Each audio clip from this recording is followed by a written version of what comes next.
क्या राज्यपाल के पास इतनी शक्तियां हैं कि दूसरी बार भी विधानसभा सत्र बुलाने की फाइल लौटा सकें।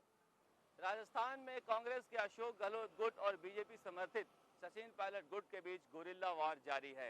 एक बार फिर से राजस्थान के राज्यपाल कलराज मिश्र ने विधानसभा सत्र आहूत करने की फाइल राजस्थान सरकार के संसदीय कार्य विभाग को यह कहते हुए लौटा दिया है कि हमने जो प्रश्न पूछे थे उन प्रश्नों का उत्तर पूरी तरह से नहीं दिया गया है।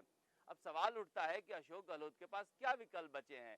क्या होटल में बैठे रहेंगे तब तक जब तक राज्यपाल कलराज मिश्र का मन न बदल जाए और विधानसभा बुला लें। उसमें सवाल यह उठता है कि क्या राज्यपाल के पास इतनी शक्तियां हैं कि दूसरी बार भी विधानसभा सत्र बुलाने की फाइल लौटा सकें। कई जो कानूनविद हैं उनका अलग अलग मत है, लेकिन कुल मिलाकर राज्यपाल की भूमिका जो अब तक के भारतीय इतिहास में रही है वो जो केंद्र सरकार रहती है उसके पक्ष में रहती है। इसीलिए इस तरह का फैसला राज्यपाल की तरफ से लिया जा रहा है, ऐसा कहा जा रहा है, आरोप कांग्रेस की तरफ से लगाया जा रहा है। कांग्रेस तो यहाँ तक कह रही है कि बीजेपी कार्यकर्ता के रूप में राज्यपाल काम कर रहे हैं, लेकिन राज्यपाल के खिलाफ भी अब राजस्थान हाईकोर्ट में जनहित याचिका लगाई जा रही है। अब उस पर कब सुनवाई होगी, क्या होगा, वो सारा वक्त लगने वाली बात है। इसीलिए हम कह रहे हैं कि अशोक गहलोत के पास अब क्या विकल्प है। सुप्रीम कोर्ट गए विधानसभा अध्यक्ष, वहां वक्त लग रहा है। राजस्थान हाई कोर्ट ने कह दिया कि सुप्रीम कोर्ट के फैसले के बाद हम सुनवाई करेंगे, वहां वक्त लगेगा। अब नया पेंच फंसा दिया, बहुजन समाज पार्टी का व्हिप जारी करा दिया और व्हिप हालांकि नहीं मानेंगे विधानसभा अध्यक्ष सीपी जोशी, इनका है तो इतनी मदद तो करेंगे कि वो बीएसपी के जो व्हिप है उसको कंसीडर नहीं करेंगे, लेकिन बहुजन समाज पार्टी इस बात को समझती है, इसलिए बहुजन समाज पार्टी राजस्थान हाईकोर्ट चली गई, वहां वक्त लगेगा।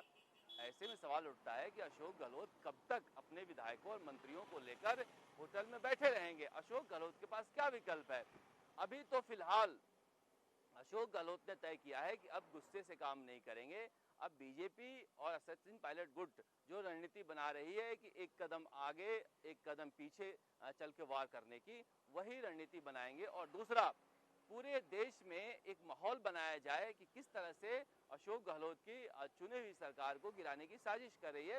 इसीलिए देश भर में राजभवन का घेराव किया जा रहा है। हालांकि राजभवन का घेराव यहाँ नहीं किया जा रहा है, भले पूरा इंतजाम किया गया है, चारों तरफ पुलिस लगाई गई है, बैरिकेडिंग किया गया है, लेकिन कहीं ना कहीं कांग्रेस के मन में एक डर है कि बीजेपी मौका खोज रही है कि राष्ट्रपति शासन लागू कर दिया जाए। अगर यहाँ कुछ हादसा होता है खुदा न खास्ता, तो बीजेपी को मौका मिल जाएगा कि राष्ट्रपति शासन लागू करने के हालात हैं राजस्थान में और राष्ट्रपति शासन लागू कर देंगे। इसलिए कांग्रेस ने एक कदम पीछे खींचते हुए कहा कि राजस्थान में राजभवन की पूरी सुरक्षा हम करेंगे, यानी अपनी तरफ से कोई गलती नहीं करना चाहते हैं। और फिर वही बात है कि लेकिन गलती तो नहीं करना चाहते हैं, कोर्ट के सहारे, जांच एजेंसियों के सहारे कब तक होटल में बैठ के सरकार चलेगी। अब सर यही बात जो है कांग्रेस नेतृत्व को, अशोक गहलोत को, कांग्रेस के जो विधायक हैं उनको बेचैन कर रही है। अब इनकी जो पूरी रणनीति तो यह थी कि किसी तरह से कोरोना पर चर्चा के नाम पर हम सदन बुला लें। राज्यपाल को बता ही दिया है कि हम 6 बिल पेश करना चाहते हैं, उनमें से एक वित्त जो है बिल रख देंगे और उस बिल पर वोटिंग हो जाएगी।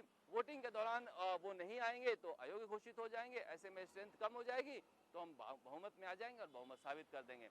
लेकिन बीजेपी भी इतनी अनाड़ी नहीं, अशोक गहलोत के इस खेल को समझती है, इसीलिए राज्यपाल के जरिए विधानसभा का सत्र बुलाने नहीं दे रही है।